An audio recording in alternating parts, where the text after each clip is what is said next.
La carte de tendre ou encore carte des affections et des passions est une carte qu'on retrouve dans le roman Clélie, Histoire romaine, écrite de 1654 à 1660 par Madeleine de Scudéry.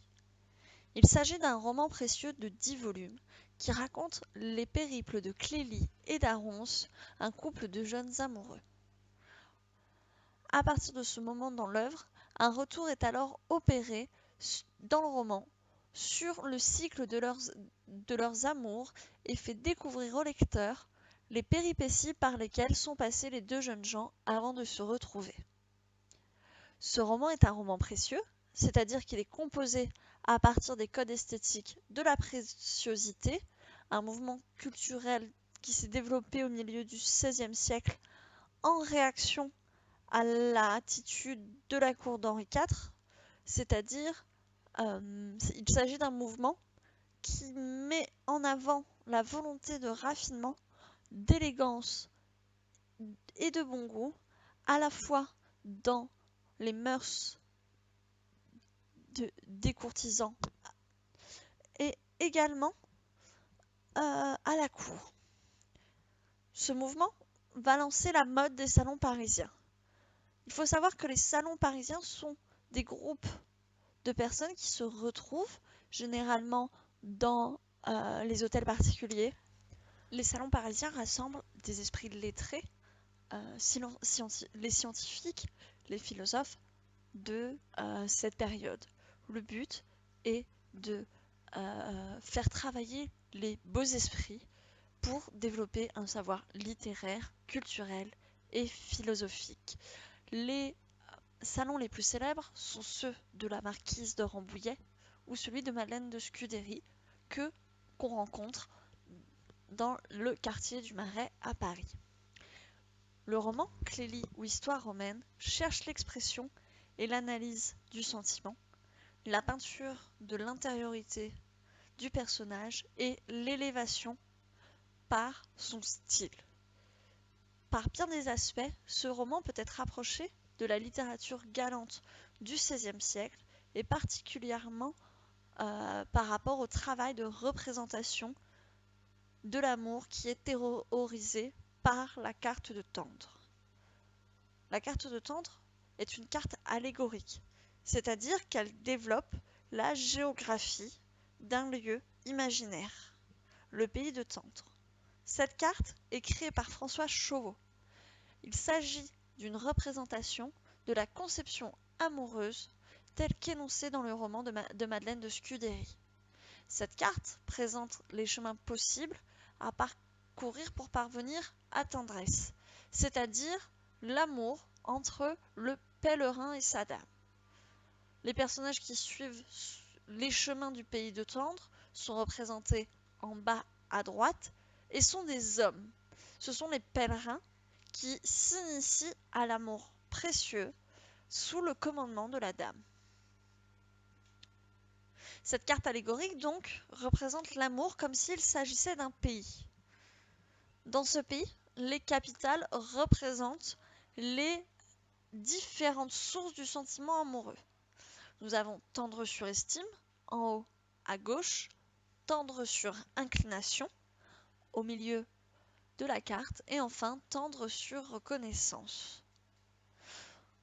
Le pèlerin doit donc suivre un chemin pour parvenir à l'une de ces capitales. Il entreprend donc une quête amoureuse qui va l'amener de village en village pour construire l'amour de la dame. Donc le point de départ de cet amour se construira soit à base d'estime, de reconnaissance ou d'inclination.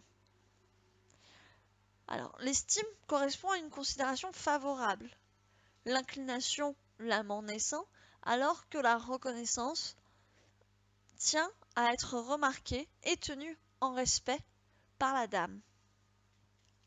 L'inclination, donc amour naissant, est ce penchant amoureux qu'on ne pourrait expliquer. Il suffit juste de se laisser emporter par le fleuve inclination, pour parvenir à la ville de tendresse sur inclination. Ce fleuve coule tranquillement, car il est domestiqué, tandis qu'au contraire la mer est dangereuse, car elle représente les passions. Le lac d'indifférence, lui, représente l'ennui, et donc l'échec de la quête amoureuse.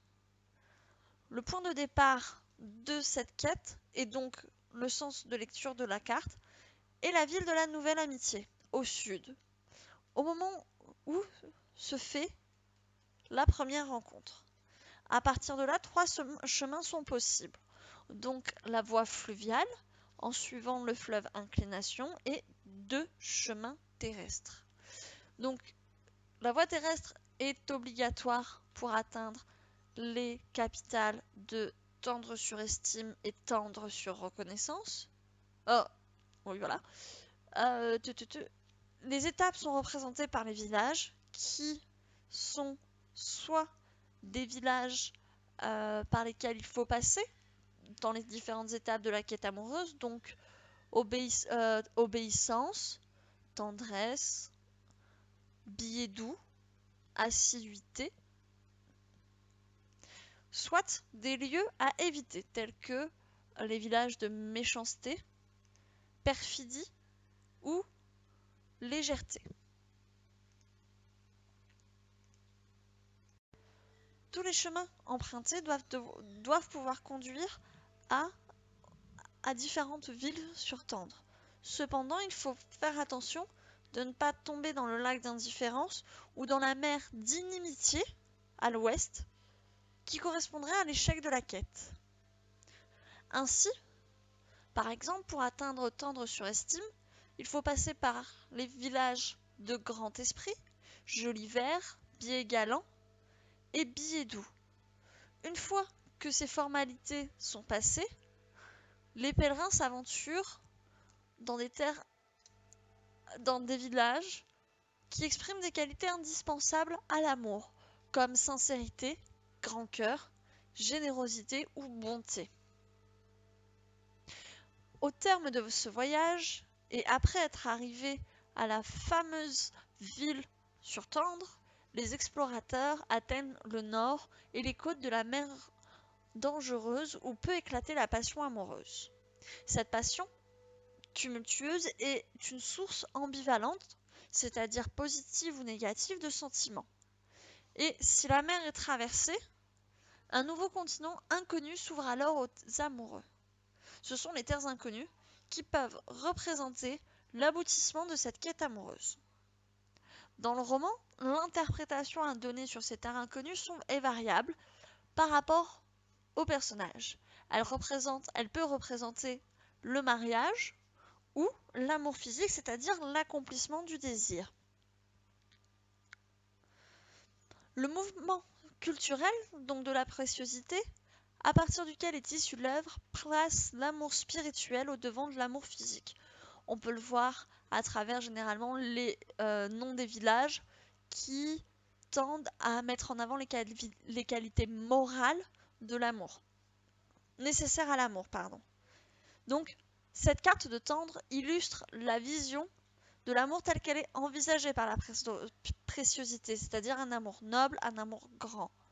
Clélie, l'héroïne qui donne son nom au roman, présente ces terres comme un lieu inaccessible. Elle énonce que personne n'est aux terres inconnues et n'y peut jamais être. Donc ce lieu peut représenter un idéal inaccessible aux pèlerins en quête d'amour. Par cette vision de l'amour inaccessible, il est possible de rapprocher le voyage en pays de Tendre, tel qu'envisagé par Madeleine de Scudéry, de la quête amoureuse dans la poésie du XVIe siècle. Les pèlerins de Tendre sont comme les poètes, tous deux sont en quête des moyens pour recevoir tendresse et considération de la femme aimée. Cette représentation de l'amour chez les précieux semble être héritée de celle de l'amour courtois. Pèlerins et poètes doivent recourir à la noblesse des sentiments, aux actions les plus dignes et aux vers les plus doux pour atteindre la dame.